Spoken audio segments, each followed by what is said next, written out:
सब गौन हो चुके हैं। सिर्फ पप्पू ही फैक्टर है वहाँ पे। और ये फैक्टर को रुपौली जो आरजेडी के उम्मीदवार है बीमा भारती, उन्होंने समझ आरजेडी से जीती है। बाकी लगातार वो नीतीश कुमार की पार्टी से जीतती रही है, जेडीयू से। तो ऐसी स्थिति में बीमा भारती लोकलाइज लेवल पे कहें जो रुपौली के लेवल पे वो अपने आप मजबूत है। आरजेडी के दूसरे नेता अगर जाते हैं प्रचार करने के लिए तो हो सकता है पप्पू यादव समर्थन दे, क्योंकि पप्पू यादव के खिलाफत किए थे तेजस्वी। तेजस्वी यादव बड़े नेता हो गए हैं। अब एक विधानसभा में प्रचार के लिए और एक विधानसभा क्षेत्र के प्रत्याशी के लिए क्या पोस्ट करेंगे?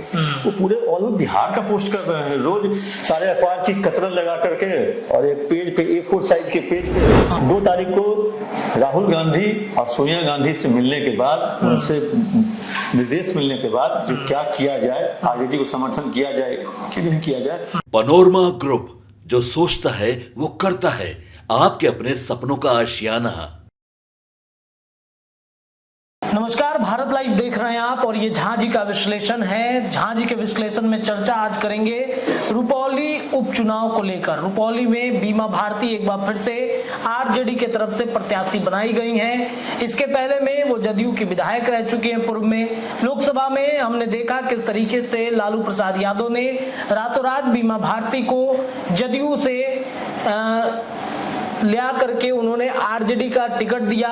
जदयू में बीमा भारती को लेकर के जब नीतीश कुमार को अपना बहुमत साबित करना था एनडीए गठबंधन की सरकार में, तब बीमा भारती पर आरोप लगे कि वो जदयू के साथ बगावत कर रही हैं, यानी बीमा भारती समर्थन में नहीं है नीतीश कुमार के।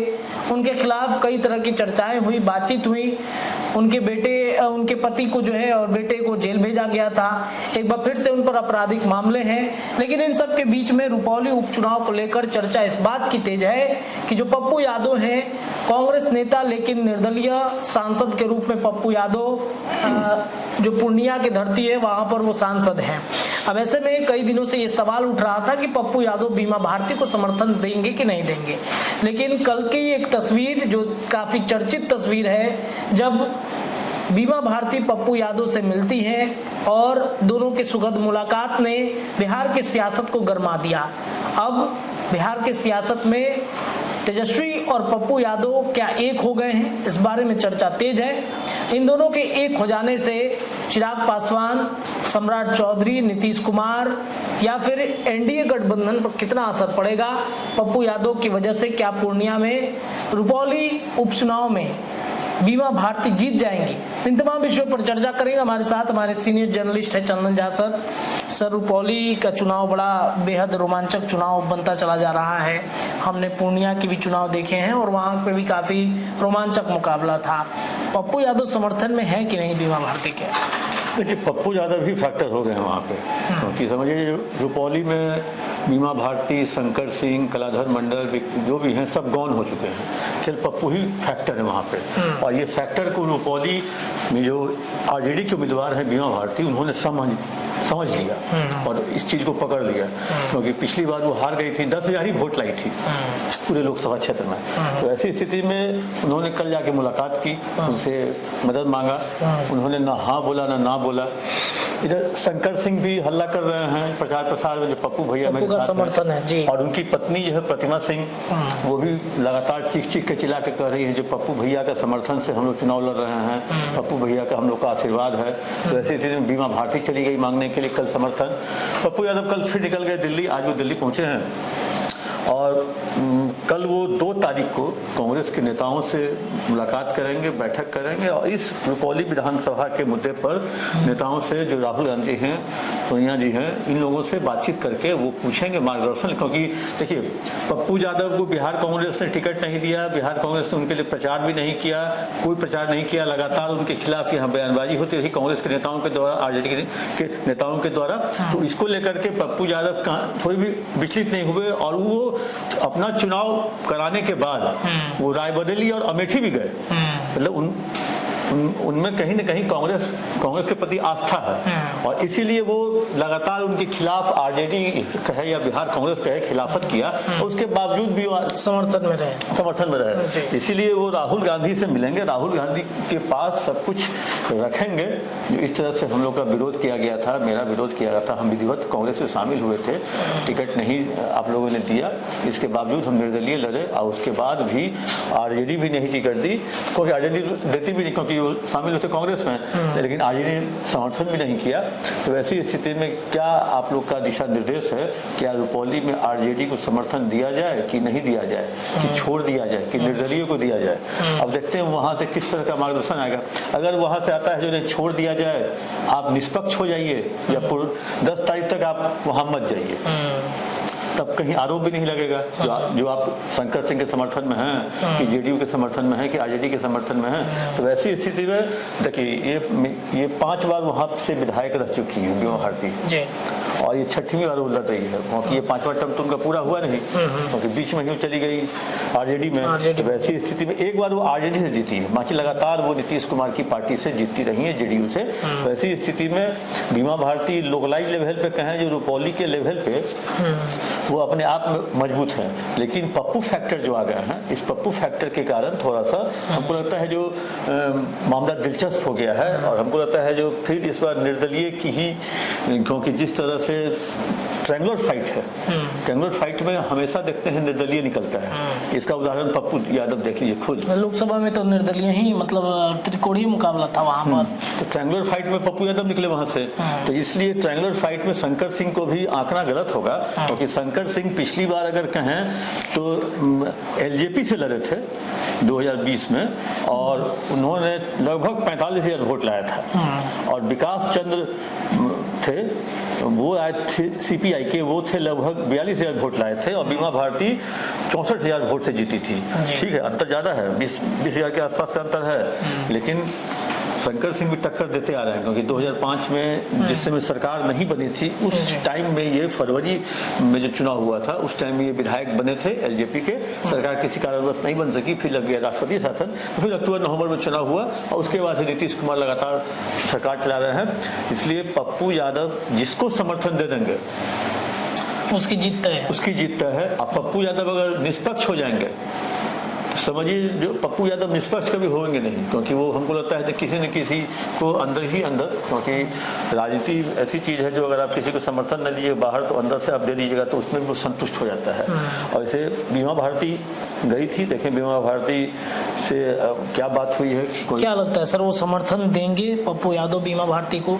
चूंकि एमपी का चुनाव एक अलग पैटर्न पे होता है, विधानसभा का चुनाव एक अलग पैटर्न पे होता है, तो विधानसभा में बीमा भारती को बनाया गया आरजेडी से प्रत्याशी, तो विधानसभा में चलिए एमपी के लिए मानते पप्पू यादव अपने लिए फाइट कर रहे थे, इसमें तो समर्थन दे ही सकते हैं।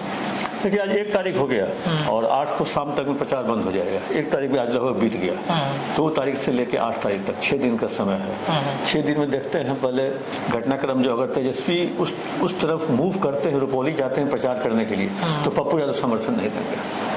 आरजेडी के दूसरे नेता अगर जाते हैं प्रचार करने के लिए तो हो सकता है पप्पू यादव समर्थन दे, क्योंकि पप्पू यादव के खिलाफत किए थे तेजस्वी यादव। तो पप्पू यादव अगर तेजस्वी यादव रुपौली जाते हैं प्रचार प्रसार करने के लिए तो पप्पू यादव का समर्थन बीमा भारती को नहीं मिलेगा। वैसी स्थिति में अगर वो होता है, अगर तेजस्वी यादव नहीं जाते हैं, उनके पार्टी के दूसरे लोग जाते हैं प्रचार करने, तो ऐसी स्थिति में पप्पू यादव का समर्थन लास्ट मोमेंट पे मिल सकता है और लास्ट मोमेंट पे भी समर्थन मिलेगा तो पप्पू यादव जिता सकते हैं। आज जिसको भी समर्थन देने के लास्ट मोमेंट पे, क्योंकि आपने पूर्णिया के देखिए लोकसभा चुनाव इतना खिलाफत हुआ, अब पूर्णिया फैक्टर पप्पू यादव फैक्टर ने काम किया, अररिया सहरसा मधेपुरा उन सभी जगहों पर हार का सामना करना पड़ा है। तो इन चारों जगहों पर जो एनडीए देख चुकी है या इंडी गठबंधन देख चुकी है जो पप्पू को इग्नोर करना हमको कितना भारी पड़ा, इसलिए इस बार हमको लगता है जो हैंडल विद केयर होगा पप्पू के साथ। और हम देखते हैं कि तेजस्वी यादव इन दिनों मतलब बीमा भारती को लेकर के ना कोई पोस्ट कर रहे हैं, ना उनके बारे में कुछ चर्चाएं चल रही हैं, मतलब एकदम शांत पड़े हुए हैं लोकसभा चुनाव के बाद से। तो ऐसे में मुझे नहीं लगता कि तेजस्वी जाएंगे प्रचार प्रसार करने के लिए भी। पप्पू तेजस्वी यादव अब बड़े नेता हो गए हैं, अब एक विधानसभा में प्रचार के लिए और एक विधानसभा क्षेत्र के प्रत्याशी के लिए क्या पोस्ट करेंगे। वो पूरे ऑल ओवर बिहार का पोस्ट कर रहे हैं, रोज सारे अखबार की कतरन लगा करके और एक पेज पे A4 साइज के पेज पे खून का छींटा धब्बा दे करके उसको ट्वीट कर रहे हैं। जो ये है आज का अपराध बुलेटिन, तेजस्वी क्राइम खबर, अपराध बुलेटिन। तो अपराध बुलेटिन में लगे हुए बनाने में, हम लोग यहाँ न्यूज बुलेटिन बनाते हैं, वो अपराध बुलेटिन बनाते हैं। तो इसलिए अभी तक कोई मतलब सही में रुपौली को लेकर के कोई अभी तक बयान नहीं आया है। और आज तो लगता है अखबार में कि तेजस्वी की इस क्राइम खबर को लेकर के, अपराध खबर को लेकर के, अपराध बुलेटिन को लेकर के जो सत्ता पक्ष है बहुत ज्यादा हावी रहा है। प्रेम कुमार हो या विजय सिन्हा हो या जमा खान हो, नितिन नवीन भी हैं। तो वैसी स्थिति में सब हावी हो गए हैं। हमको लगता है ये भी एक तरह से स्ट्रेटजी के तहत हुआ है। और सब कोई फिर अब 90 से 2005 की लोग याद ताजा करने लगे हैं, याद दिलाने लगे हैं उससे में क्या था, अभी क्या है, उससे में क्या होता था, उससे में कहाँ से होता था, कौन करता था, कम से कम अभी तो अपराधी कर रहा है। ये सब चीज की, ये सब तरह का बयान आने लगा है मतलब नेताओं के द्वारा। तो अब वो देखना है जो रुपौली में क्या होता है। रुपौली ये बहुत इंटरेस्टिंग है। अभी हमको लगता है 2 तारीख तक का इंतजार करना चाहिए। 3 को इस पर हम लोग को फिर एक बार जरूरत है बात करनी। क्या मतलब 2 तारीख को एक फैसला पप्पू यादव लेने वाले हैं? 2 तारीख को राहुल गांधी और सोनिया गांधी से मिलने के बाद, उनसे निर्देश मिलने के बाद जो क्या किया जाए, आरजेडी को समर्थन किया जाए कि नहीं किया जाए। क्योंकि जिस हिसाब से अभी लोकसभा में पूरा विपक्ष एक साथ है, आज आपने देखा लोकसभा में किस तरह राहुल गांधी के भाषण पर लोग कह रहे हैं। डिप्टी स्पीकर को लेकर के भी सहमत का खेल चल रहा था, उसमें सारा विपक्ष एक हो गया है। तो वैसी स्थिति में ये कदम ऐसा हमको नहीं लगता है जो सोनिया गांधी और राहुल गांधी बोलेंगे पप्पू यादव को पीछे हटने के लिए, उनको बोलेंगे गो हेड। हो सकता है उनको रुपौली के लिए, बीमा भारती के समर्थन के लिए कहा जा सकता है। तो मतलब हामी भरी जा सके। हाँ। देखिए रुपौली में कई तरह की चर्चाएं चल रही थी तेजस्वी यादव को लेकर के भी, भाई तेजस्वी जा रहे हैं प्रचार प्रसार करने के नहीं जा रहे हैं। लोकसभा में तो खूब प्रचार प्रसार किया, चूंकि उस समय प्रतिद्वंदी के रूप में पप्पू यादव थे। और अब चूंकि खुद पप्पू यादव वहां से सांसद हो गए हैं और बीमा भारती आरजेडी से वहां पर बन गई है प्रत्याशी, ऐसे में ये देखना बड़ा दिलचस्प होगा कि आने वाले वक्त में तेजस्वी समर्थन करते हैं कि नहीं बीमा भारती का। अगर तेजस्वी का समर्थन रुक जाएगा तो पप्पू यादव समर्थन करते हैं कि नहीं, ये भी अपने आप में बेहद दिलचस्प कहानी होगी। पप्पू यादव तो हमेशा बीमा भारती को अपनी छोटी बहन बताए हैं और लड़ाई तो उनसे बीमा भारती से थी नहीं कभी भी। लोकसभा में भी हमने कई बार उनसे पूछा या फिर हमारे संपादक ने भी उनसे पूछा तो उन्होंने कहा कि बीमा भारती से मेरे कोई लड़ाई नहीं है। लड़ाई सिर्फ तेजस्वी यादव, चूंकि उन्होंने टिकट काट दिया था। तो टिकट काटा नहीं था। लालू प्रसाद को लगता है जो बिहार में एकमात्र यादव का नेता बने तो मेरा बेटा बने, तेजस्वी यादव, दूसरा क्यों बनेगा। तो पप्पू यादव उस इलाके में उभरते हुए हैं। सहरसा, मधेपुरा, अररिया, पूर्णिया, इस सब इलाके में पप्पू यादव का परिचय हो सकता है।